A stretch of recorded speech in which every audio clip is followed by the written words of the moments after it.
YCP మాజీ మంత్రి అంబటి రాంబాబుకు సంబంధించిన సంక్రాంతి లాటరీ కేసులో కీలక పరిణామం చోటు చేసుకుంది. 2023లో సంక్రాంతి సందర్భంగా అక్రమంగా లాటరీ నిర్వహించారన్న ఆరోపణలపై నమోదైన కేసులో ఆయనను గుంటూరు కోర్టులో పోలీసులు హాజరుపరిచారు. వైసీపీ ప్రభుత్వ హయాంలో సంక్రాంతి లాటరీ నిర్వహించారంటూ జనసేన గుంటూరు జిల్లా అధ్యక్షుడు చేసిన ఫిర్యాదుతో సత్తెనపల్లి పోలీస్ స్టేషన్లో కేసు నమోదైంది. ఈ కేసులో భాగంగా పీటీ వారెంట్పై రాజమండ్రి జైలు నుంచి అంబటి రాంబాబును పల్నాడు జిల్లా పోలీసులు గుంటూరుకు తరలించారు. కోర్టులో విచారణ అనంతరం తదుపరి పరిణామాలు ఎలా ఉంటాయో వేచి చూడాల్సిన పరిస్థితి నెలకొంది.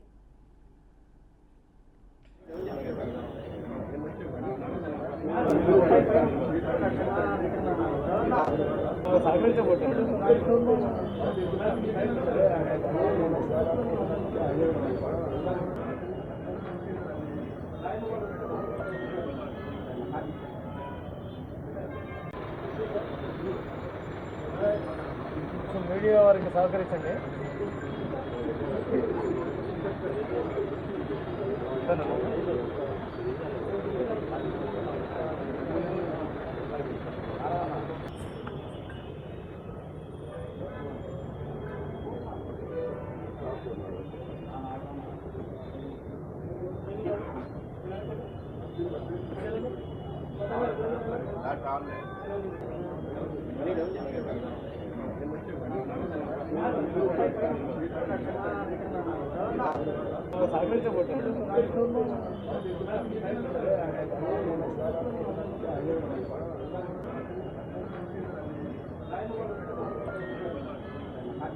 వైసీపీ మాజీ మంత్రి అంబటి రాంబాబుకు సంబంధించిన సంక్రాంతి లాటరీ కేసులో కీలక పరిణామం చోటు చేసుకుంది.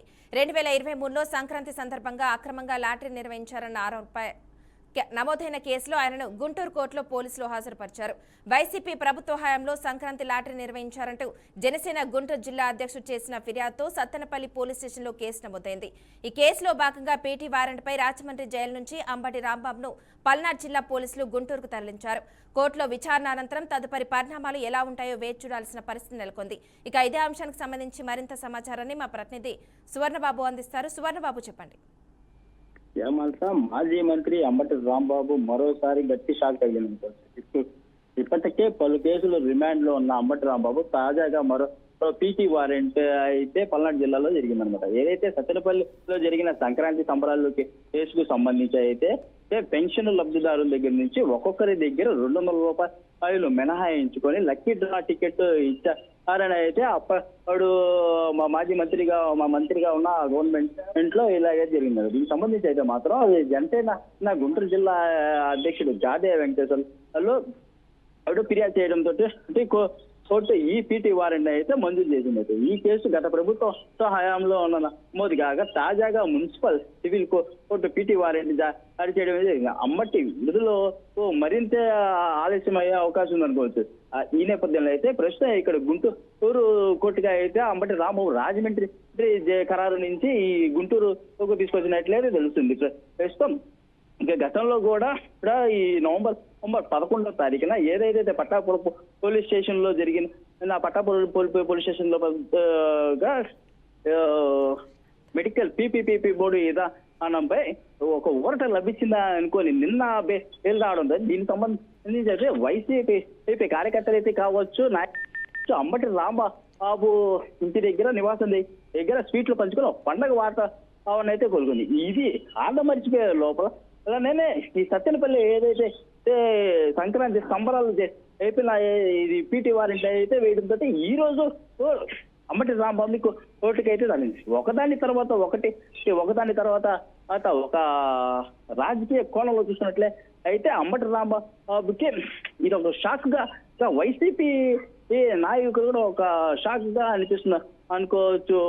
ప్రస్తుతానికి ఇక్కడ అంబటి రాంబాబు కోర్టు దగ్గర అయితే ఒక పోలీసు భద్రావలయం ఎటువంటి ఘటనలు సంఘటనలు జరగకుండా పోలీసు యంత్రాంగం అయితే తగు చర్యలు అయితే తీసుకున్నారు.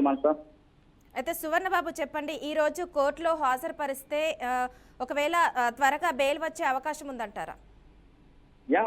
అయితే ఇప్పుడు ప్రస్తుతానికి అయితే ఇది పీటీ వారెంట్ 200 రూపాయలు చొప్పున ఏదైతే గత గవర్నమెంట్ లో మంత్రిగా ఉన్నప్పుడు సమయంలో పెన్షన్ దారుల దగ్గర నుంచి 200 రూపాయలు రూపాయలు మినహాయించుకొని వారి దగ్గర నుంచి ఏదైతే తీసుకున్నారో ఇది అయితే ఒక చీటింగ్ కేసు అయితే కావచ్చు, 420 కేసు అయితే కావచ్చు, దీనికి సంబంధించి అయితే బెయిల్ వస్తుందా రాదా అనేది వేచి చూడాల్సి వస్తుంది. అయితే దీనికి సంబంధించి అయితే ప్రస్తుతానికి అంబటి రాంబాబు ఒక వైసీపీ నాయకులు కూడా ఒక ఓటగా ఎదురు చూస్తున్నారు. మన కోర్టు చుట్టూ అయితే మాత్రం వైసీపీ నాయకులు కార్యకర్తలు భారీ ఎత్తున ఉమరించి కోర్టు